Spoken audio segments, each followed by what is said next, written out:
Kiekvieną rytą pabunda europietiškas, modernus ir jaukus Vilnius, turintis nuostabų senamiestį ir draugiškus žmones.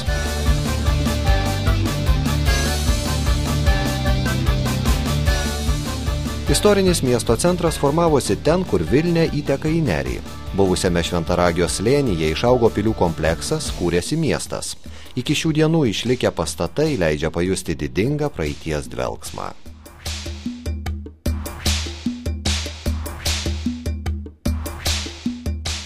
Nuo pirmojo Lietuvos vardo paminėjimo prieš 1000 metų mūsų valstybė išgyveno sudėtingą kūrimosi laikotarpį.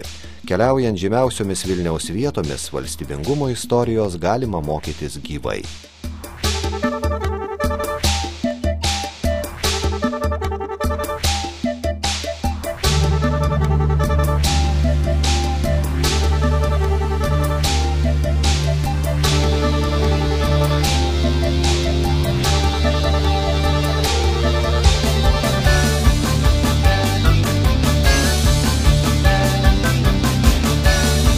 Lietuvos didžiosios kunigaikštystės laikus ir garsias Pacų, Radvilų, Sapiegų, Chodkevičių giminės bei jų darbus mena senamiestyje išlikę rūmai.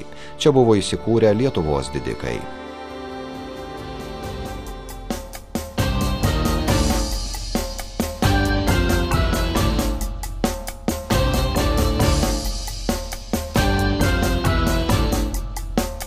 Vilnius visais laikais buvo svetingas, atviras ir tolerantiškas, todėl tapo daugiataučiu ir daugiakultūriu miestu.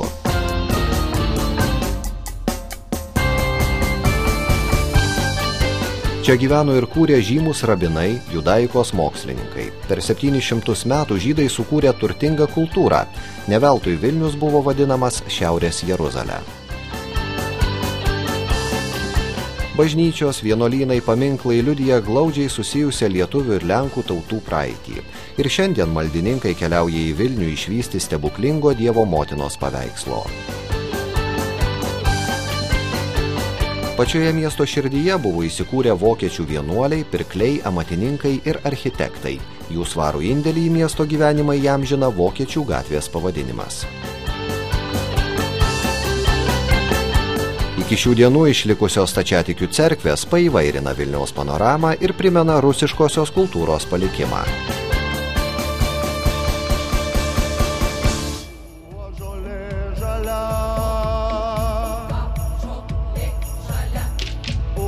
Mėgstančius gamtą ir išsiilgusius ramybės kviečia Vilniaus parkai. Pasivaikščiojimas Vilniaus slėniais atskleis nepakartojamus gamtos vaizdus.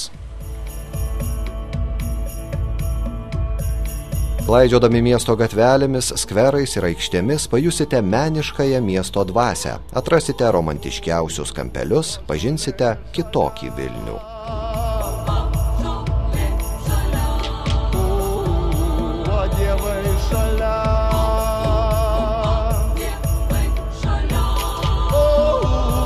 Vilnių garsina dainų ir šokių šventės, gatvėse ir skveruose gyvai skambanti muzika.